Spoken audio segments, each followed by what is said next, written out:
Coucou! Dans cette vidéo, je vais vous parler de l'essai féministe Nous sommes tous féministes de Chimamanda Ngozi Adichie. Qu'est-ce que t'en dis toi? C'est un court texte qui fait suite à un discours de l'autrice sur les inégalités entre les hommes et les femmes.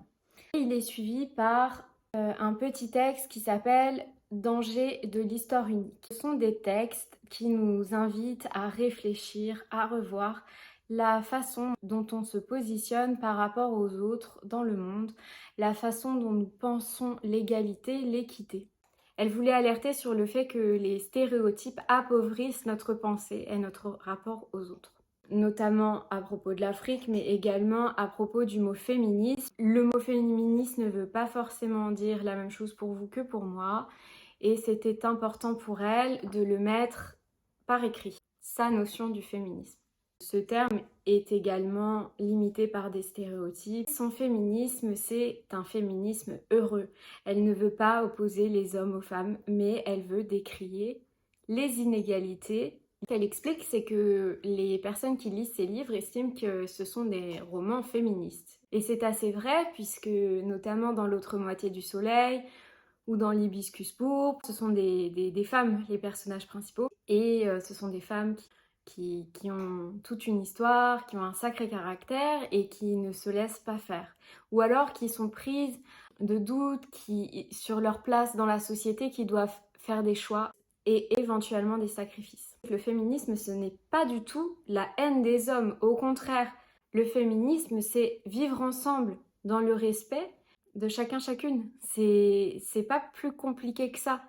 C'est de respecter les hommes dans leur altérité et les femmes, c'est ne manquer de respect à personne. C'est ça qu'elle nous explique. Et donc, elle a décidé de se définir comme une féministe africaine, heureuse, qui ne déteste pas les hommes, qui aime mettre du brillant à lèvres et des talons hauts pour son plaisir, non pour séduire les hommes. Dans le féminisme, il y a cette notion de ne pas aimer les hommes, de sortir uniquement pour séduire les hommes. Il y a la notion de ne pas être heureuse, d'être malheureuse, de ne pas vouloir être en couple avec un homme. Il y a plein de préjugés. Ce qui est important pour elle dans ce texte, c'est de se définir, de définir son féminisme. C'est du moment qu'elle est heureuse et qu'elle est en harmonie avec les autres, c'est tout ce qui compte. Et c'est la même chose pour les hommes. Il faut simplement rechercher l'harmonie dans les relations. Dans ce livre, ce qu'elle nous dit, c'est que on habitue aussi les filles à se diminuer, à se sous-estimer. Et ça, je vous le dis, c'est une réalité. Peut-être que les hommes ont ça aussi. Enfin, c'est pour ça qu'il est important de communiquer, de parler ensemble, de se poser des questions. Et il faut interroger ces hommes sur leur rapport à la femme, sur leur rapport aux tâches domestiques, sur leur rapport à la charge mentale, sur leur rapport à leur virilité. Il faut se poser des questions et quand on entend des choses qui ne semblent pas justes, il faut en discuter. Alors on ne pourra jamais faire changer d'avis tout le monde, mais c'est important de communiquer. Selon moi, la phrase qui résume le mieux ce texte est celle-ci. La culture ne crée pas les gens créent la culture. S'il est vrai que notre culture ne reconnaît pas l'humanité pleine et entière des femmes, nous pouvons et devons l'y introduire. Donc c'est tout l'enjeu de ce texte. Nous sommes tous des féministes, qui est d'introduire l'humanité de la femme, que tout un chacun reconnaisse que les femmes ont des droits, que ces droits doivent être pérennisés et qu'on ne peut pas revenir en arrière. Mais elle nous dit aussi qu'il faut désapprendre à certains hommes ce qu'on leur a appris et les sortir de cette cage exiguë de virilité toxique. Alors attention, tous les hommes ne sont pas toxiques.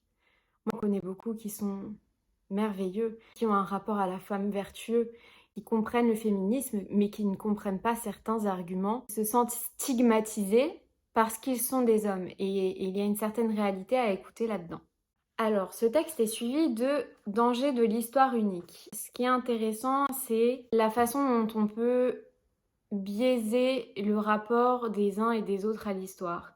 Parce que, à force de marteler la même histoire, elle devient vraie dans la tête du peuple. Donc, ce qu'elle nous dit, C'est comme cela que l'on crée une histoire unique. Montrer un peuple comme une chose, une seule et unique, encore et toujours, et il devient cette chose. Elle interroge même son propre rapport à d'autres cultures. Elle avait également des préjugés. Et elle se dit, mais attends, mais moi aussi j'avais des clichés. C'est pour ça qu'il faut désapprendre également les histoires uniques.